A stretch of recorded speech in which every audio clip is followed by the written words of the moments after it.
Mark Bowden is an observer. He's an observer of people in their body language. His key objective is to let us know how, as sales professionals, we can use body language effectively.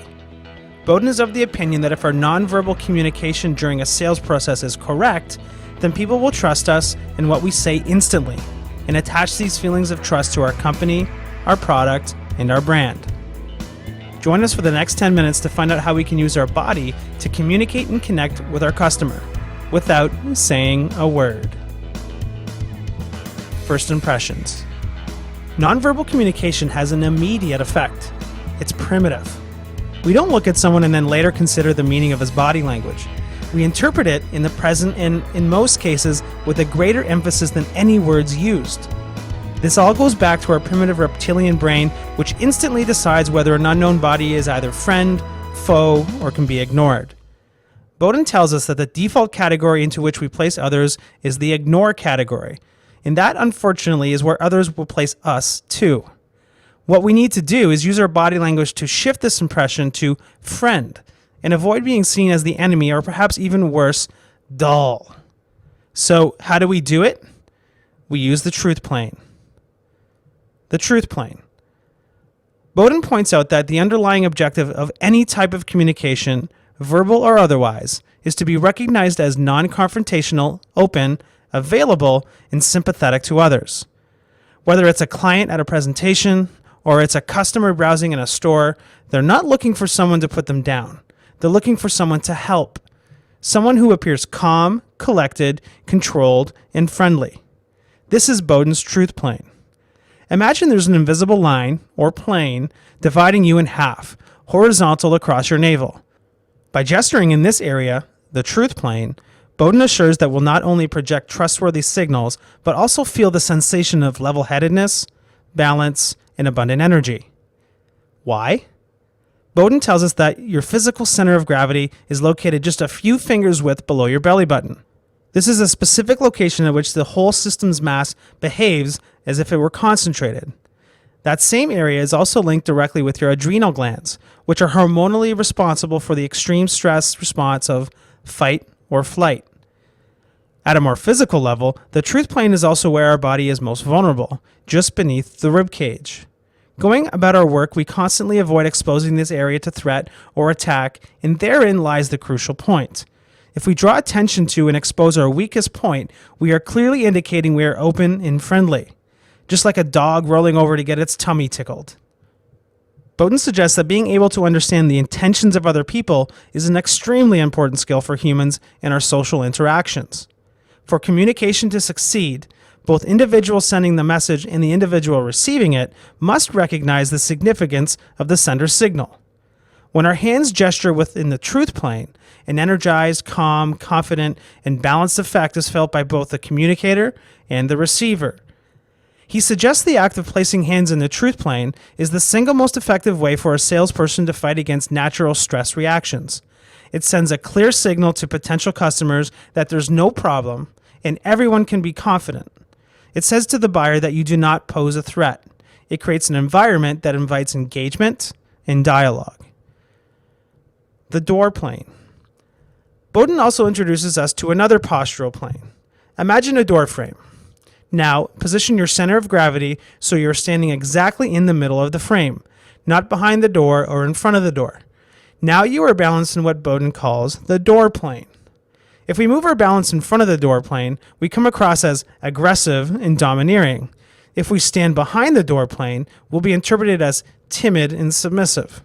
Somewhere in the center of the door plane lies the starting point to being physically and mentally available for taking our client toward a sale. It all comes down to interpreting our client's own frame. If there's a need to be more dynamic than our clients, then we must push ourselves further in front of the door plane. If we need to dial back dynamism in a relation to the buyers, then we bring ourselves to neutral or just behind the door plane. If we wish to show equal rank to them, we consciously mirror their alignment. Territorial advantages. Bowden tells us that good body language is effectively all about the customer and what they perceive as their territory. Someone whose territory is being invaded feels that his status is being chipped away, is unable to listen effectively and appreciate a sales presentation. Equally so, How we treat the space and orient ourselves to others in a room or on a table is vitally important.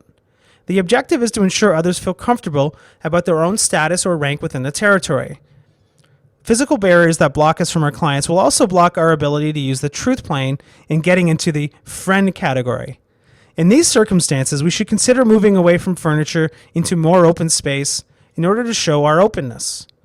Also, if we are seated while selling, we should pull out our chair back from the desk or table to make sure it is high enough so we're communicating from our truth plane over the top of the table, just like a news anchor.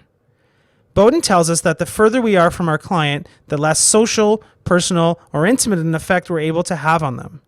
To make a greater impact, we must have spatial intimacy with them, and so we should move toward them. However, we must remember how easy it is to cross important boundaries of spatial acceptability if we get in front of the door plane.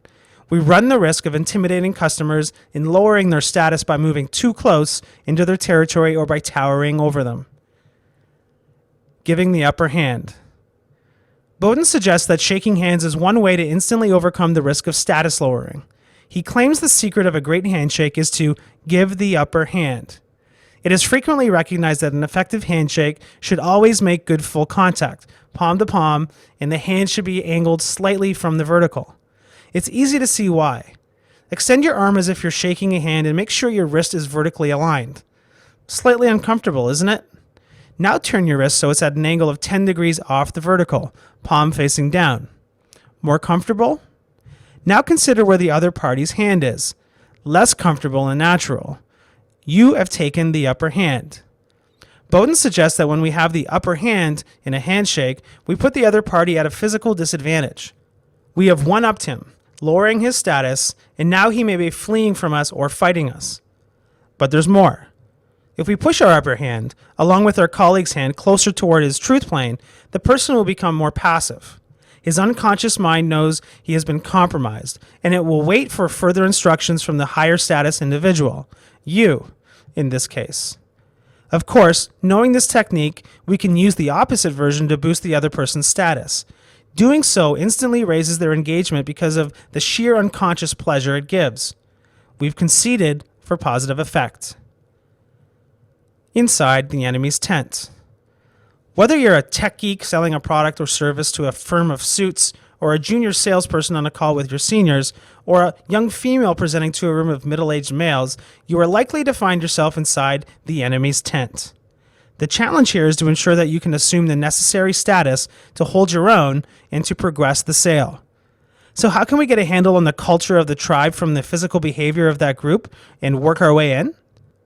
Bowden advises that the key is to observe behaviors and show that you accept their status and rituals by using open gestures, listening, gently smiling, and gentle nodding of the head. Whilst he suggests that we don't have to join in with the customers, we still must show recognition. Bowden recommends that we take great care in keeping ourselves solidly in the center of the door plane and in the truth plane, while any behaviors that may feel alien to us are being played out. In this way, we stand a chance of appearing non-judgmental. We should also watch for how people physically greet each other and present themselves. Alpha types assert their presence and tend to stand straight. They project their assumed power. Subordinates will adjust their positions to keep the alpha in front of the door plane and in stable status. To maintain our own position, we need to observe and mirror the behavior of others in the group, as it will help our relationship with the decision makers. We need to be conscious not to overstep the rank at which we're hoping to fit in within the hierarchy. And now for a few words about dress code. Go for mirror +1. Knowing how to fit in with a tribe by fitting in with a dress code is always a challenge. Bowden gives us a simple tip. Hang out at the edges of the tribe's territory and see what the members wear. Move your wardrobe further toward the clothes worn by others in their environment. He suggests a good rule of thumb for a salesperson is to dress within one style notch of the tribe. If you're meeting with a frontline team that wears polo shirts and khakis, put on a jacket to present yourself with just a little more gravitas, but not so much that you look out of place. Be close enough to the house style to not disrupt people's cognitive ease in seeing you.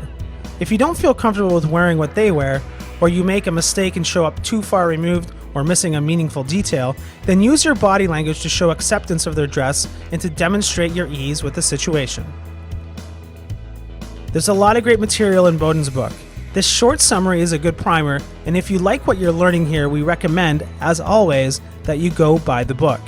And remember, if in doubt, always concentrate on being centered in the door plane and open in the truth plane, and you just might come out alive.